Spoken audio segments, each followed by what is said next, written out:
রাকিব একজন তরুণ কৃষক। তার বয়স যখন মাত্র ২৫ বছর, তখন থেকেই সে গ্রামে আধুনিক কৃষির সঙ্গে নিজেকে জোড়াতে শুরু করে।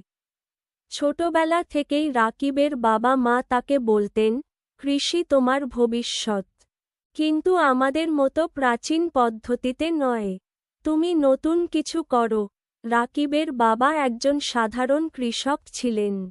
ধান, পাট, গম এসব চাষ করেই তিনি সংসার চালাতেন। কিন্তু উৎপাদনের খরচ দিন দিন বাড়ছিল, আর আয় হচ্ছিল কম। অনেক কৃষকই ঋণের জালে আটকা পড়ে নিজেদের জমি বিক্রি করতে বাধ্য হচ্ছিলেন। রাকিব এসব দেখে খুবই কষ্ট পেত।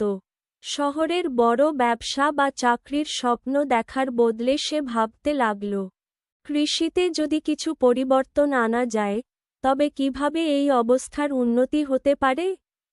তারপর একদিন রাকিব ইন্টারনেট থেকে জানতে পারল আধুনিক প্রযুক্তি এবং জৈব চাষ পদ্ধতির কথা। সে ভাবল, কেন গ্রামে সেসব প্রযুক্তি ব্যবহার করা যাবে না? আর সেই ভাবনা থেকেই শুরু হলো তার নতুন যাত্রা। প্রথমেই সে জৈব সার ও কীটনাশক ব্যবহার করা শুরু করল। এতে করে প্রথমবারেই সে আগের চেয়ে ভালো ফলন পেল। কিন্তু এই সাফল্য তাকে থামাতে পারল না। সে বিভিন্ন প্রশিক্ষণে অংশ নিল, হাইড্রোপনিক্স এবং ড্রিপ ইরিগেশন পদ্ধতি শিখল। এতে করে আরও বেশি উৎপাদন করতে পারল এবং কম সময়ে। গ্রামের লোকজন প্রথমে তাকে নিয়ে হাসাহাসি করলেও ধীরে ধীরে তারা তার সাফল্য দেখে মুগ্ধ হল। রাকিব নিজের উদ্যোগে একটি ইউটিউব চ্যানেল খুলল, যেখানে সে তার অভিজ্ঞতা শেয়ার করত। এতে করে অন্যান্য তরুণরা তার অনুপ্রেরণা পেল। কিছু বছর পর রাকিব শুধু নিজের জন্যই নয়, বরং পুরো গ্রামের কৃষি ব্যবস্থাকে বদলে দিল।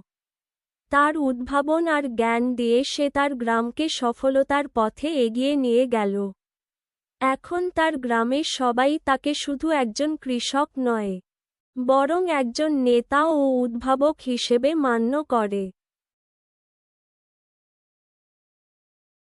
আপনি যদি আমার ইউটিউব চ্যানেলে নতুন দর্শক হয়ে থাকেন, তাহলে অবশ্যই ইউটিউব চ্যানেলটিকে সাবস্ক্রাইব করবেন, আর যদি ফেসবুক পেজ থেকে দেখে থাকেন তাহলে অবশ্যই পেজটিকে ফলো দিয়ে আমার পাশে থাকবেন। ভিডিওটিতে একটি লাইক দিয়ে সুন্দর একটি কমেন্ট করবেন। সবাই ভালো থাকবেন। আল্লাহ হাফেজ।